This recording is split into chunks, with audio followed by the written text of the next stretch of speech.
Hello? Yes, this is Mr. Abhay Malhotra's residence. Hello, Mr. Bijlani. This is Neelam here. Oh, I'm fine, sir. जी 2 minute रुकिए, मैं भी आपकी sir से बात कराती हूँ. या नो प्रॉब्लम. एक सेकेंड. हाँ, अभी सर को फोन देती हूँ. 1 सेकेंड. सर, मिस्टर बिजलानी का phone. Hello mister Bijlani, how are you? भाई हमारा क्या है, जैसे थे वैसे हैं. नहीं नहीं नहीं, शादी अभी की नहीं और ना ही करने का इरादा है. अकेले थे, अकेले हैं और अकेले चले जाएंगे. नहीं नहीं मिस्टर बिजलानी, आज तो पॉसिबल नहीं है. कल के शेड्यूल के बारे में तो आपको नीलम ही बता सकती है. इफ यू डोंट माइंड, कल अगर आप नीलम को फोन कर लें तो वो आपको बता देगी. ओके, फिर मिलते हैं. बाय.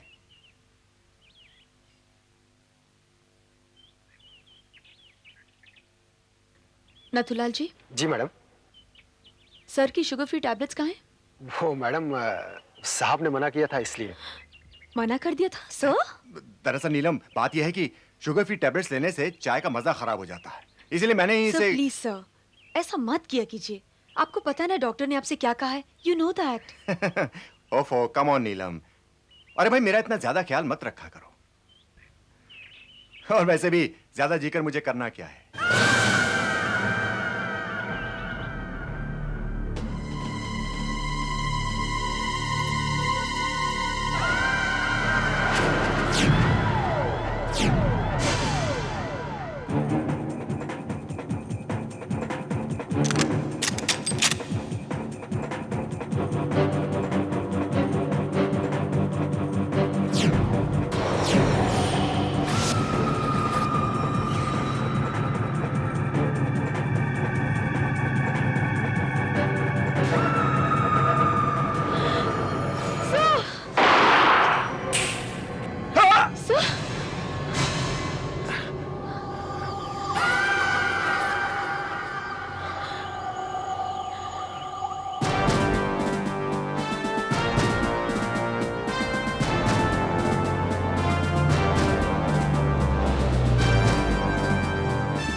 Good morning sir.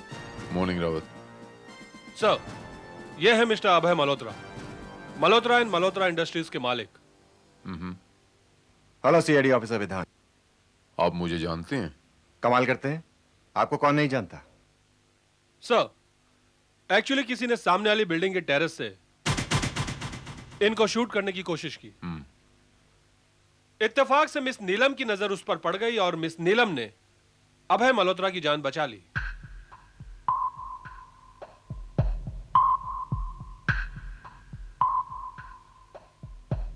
आई सी.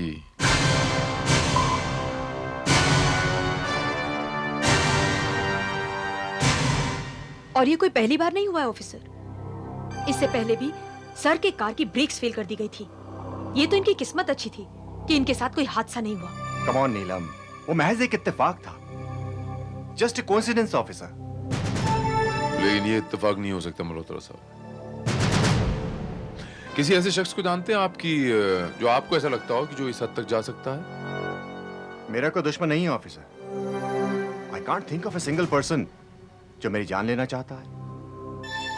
कोई बिजनेस राइवलरी?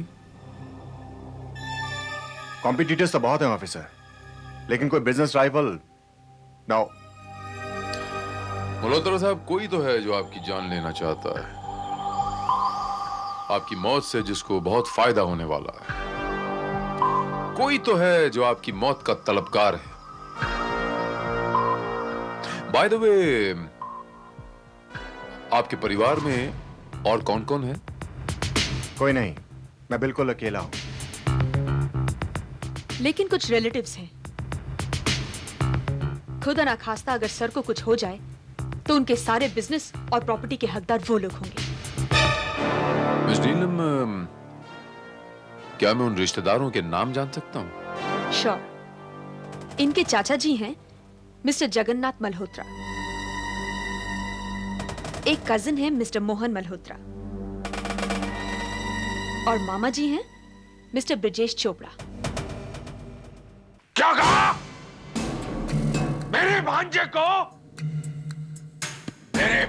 को अभय को किसी ने जान से मारने की धमकी दी है?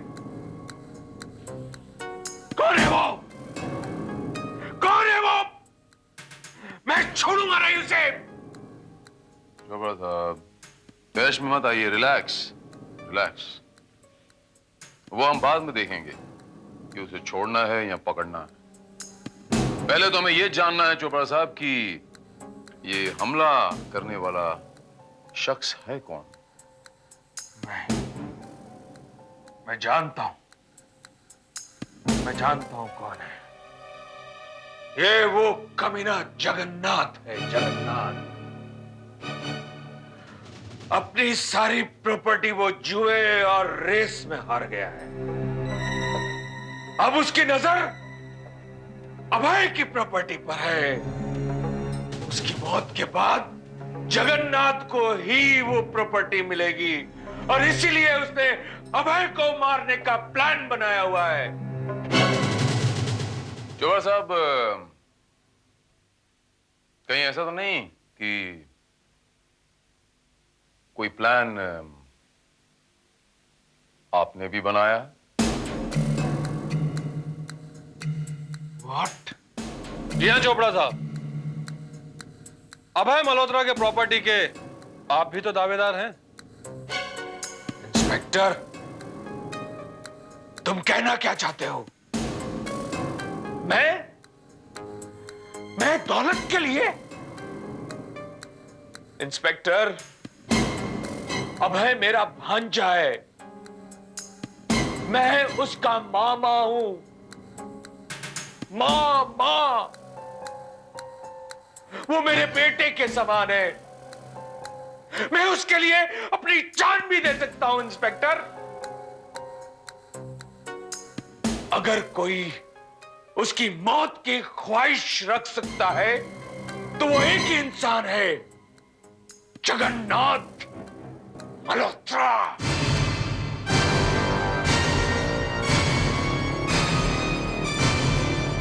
बहुत खूब ऑफिसर, बहुत खूब।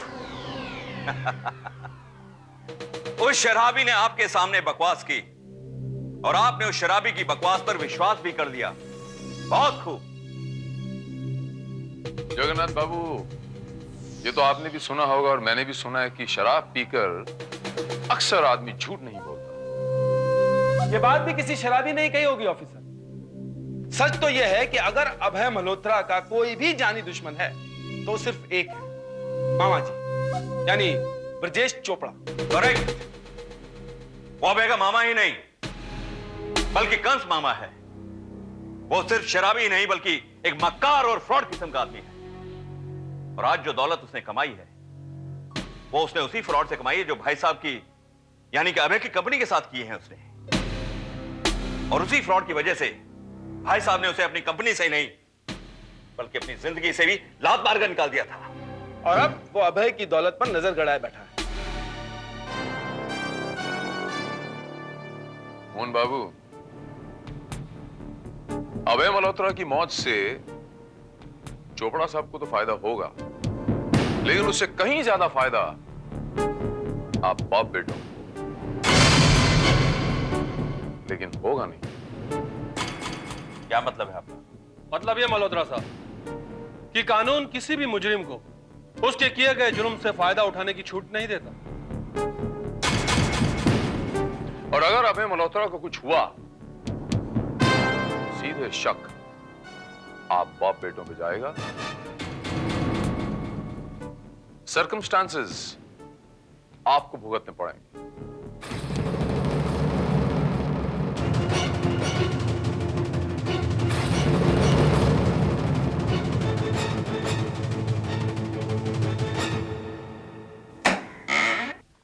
साहब चाय।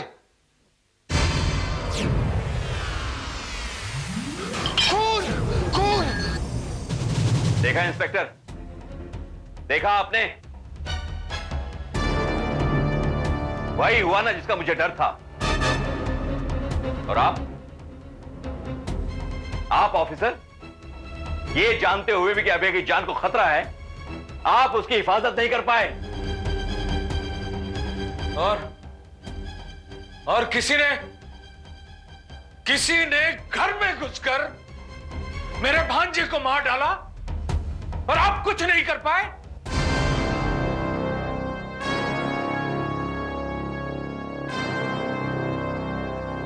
चोपड़ा साहब, मुझे नहीं लगता कि अभय का कत्ल हुआ। क्या?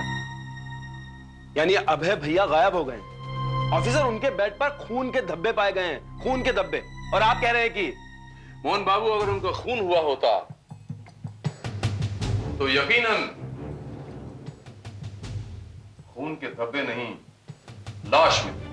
लाश कहां गायब हो गई? वो कातिल लाश को अपने साथ क्यों लेके गया? एग्जैक्टली, मेरा भी यही ख्याल है। अभय मल्होत्रा खुद ही कहीं गायब हो गए।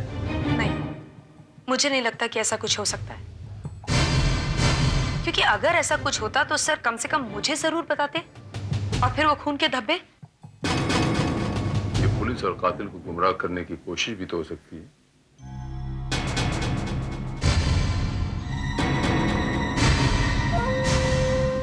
और हो सकता है चोपड़ा साहब कि अभय मल्होत्रा बाद में आपसे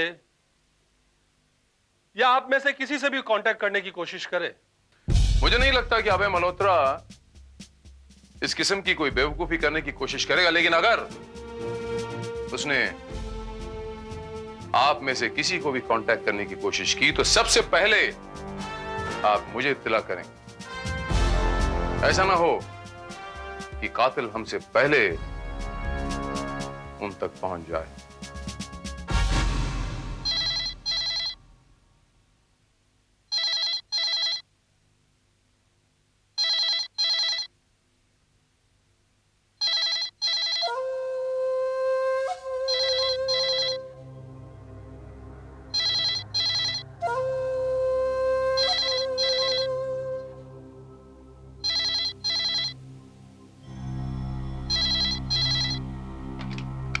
हेलो। हाँ, मैं बोल रहा हूं, लेकिन तुमने यहां फोन क्यों की? कहां? ठीक है, मैं रुपए लेकर वहीं पहुंच।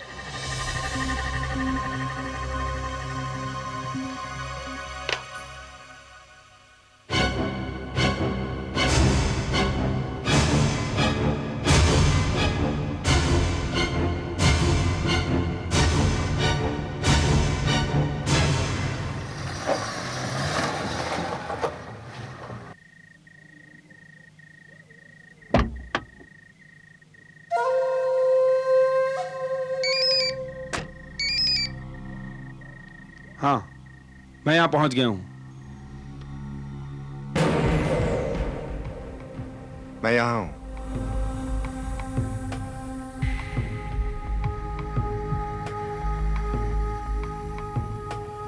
भैया भैया ये क्या चक्कर है? आपने मुझे फोन पर तो कुछ नहीं बताया। हाँ मोहन, तू तो जानता है कि कोई मेरी जान का दुश्मन बना हुआ है, और जब तक सीआईडी ऑफिसर उस आदमी को ढूंढ नहीं निकालता तब तक मुझे अंडरग्राउंड ही रहना होगा। ओ आई सी, तो ये बात है। हाँ, इसीलिए मैंने तुझे कुछ रुपयों का इंतजाम करने के लिए कहा था। लाया है ना? हाँ भैया, ये लो। Thank you Mohan, thank you very much. मैं जानता था कि इस वक्त मेरा भाई ही मेरे काम आ सकता है। जानता है मोहन, अगर दुश्मन को पता चल जाए कि मैं यहां छिपा हुआ हूं तो वो मुझे बड़ी आसानी से मार सकता है, और पुलिस भी यही समझेगी कि मैं कहीं छिपा हुआ हूं, और दुश्मन मुझे 2 गज जमीन के नीचे पहुंचा देगा। लेकिन मोहन, मैं तेरा एहसान नहीं भूल सकता, और ऐसी हालत में मैं किसी और पर यकीन नहीं कर सकता था मेरे भाई। इसीलिए मैंने तुम्हें यहां बुलाया। ये आपने बहुत अच्छा किया भैया। You did right thing. मगर आपने एक गलती कर दी भैया। आपने ये नहीं सोचा कि अगर वो कातिल आपके सामने आ गया तो?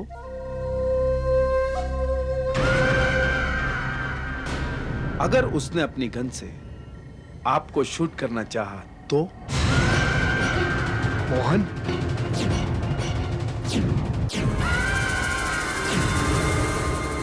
मोहन, तो ये गन आपके काम आएगी भैया। ये रिवॉल्वर रख लीजिए। You need it. Thank you मेरे भाई, थैंक यू। मैं तो घबरा ही गया था मेरे भाई।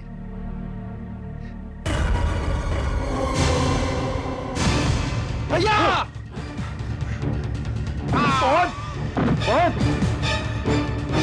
आइए डॉक्टर साहब, घाव ज्यादा गहरा तो नहीं है ना? गहरा तो नहीं है। ठीक हो जाएगा। ओके, थैंक यू डॉक्टर साहब, थैंक यू वेरी मच।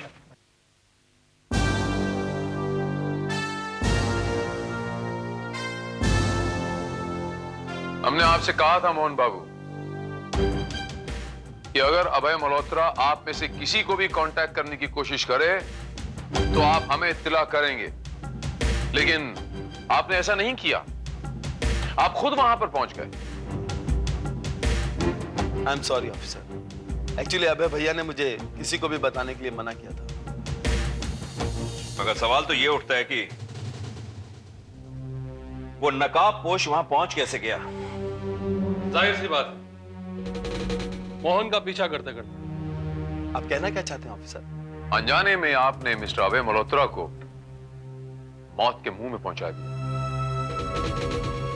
मगर अभी तक तो शायद उसने अभय को मार भी डाला होगा।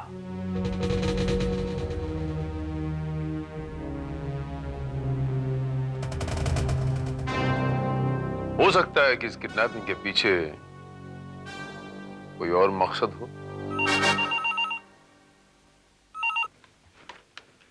हेलो, चोपड़ा।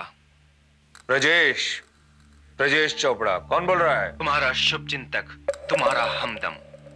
क्यों बोल रहा है? ये बताने के लिए कि तुम्हारा भांजा अभय मल्होत्रा मेरे कब्जे में है। क्या? चौंक गए ना?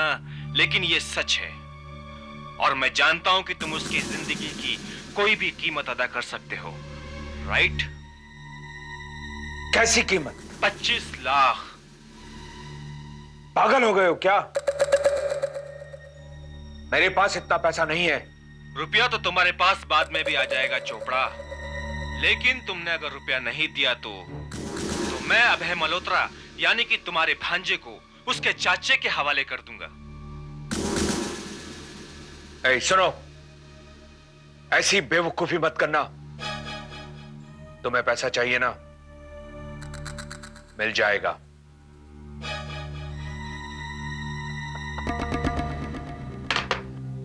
इसे कहते हैं किस्मत।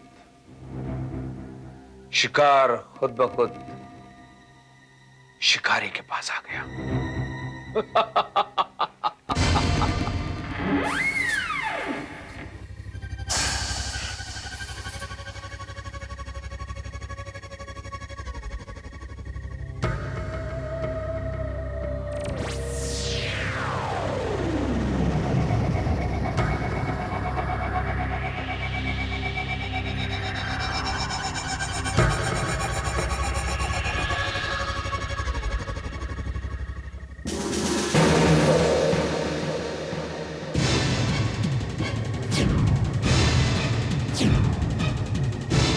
अभय,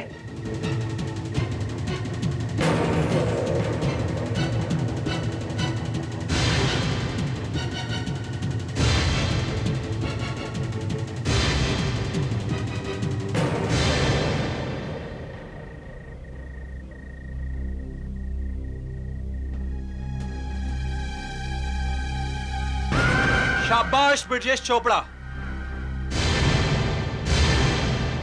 मैं जानता था कि तुम जरूर आओगे। रुपए लाए हो? हाँ, ये रे। Good, I like it.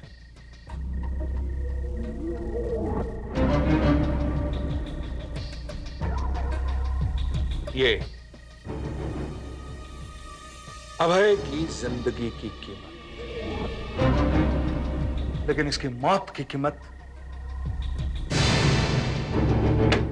इससे भी दुगनी दे सकता हूं। मैं जानता था चोपड़ा, इसीलिए मैंने तुमसे सौदा किया।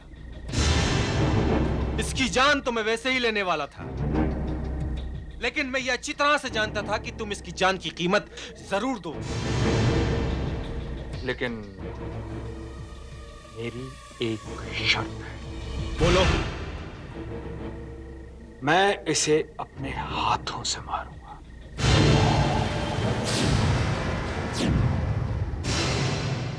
मैं उस अपमान का बदला लूंगा जो इसके पिता ने मेरे साथ किया था। गुड, ये तो मेरे लिए और भी अच्छा है।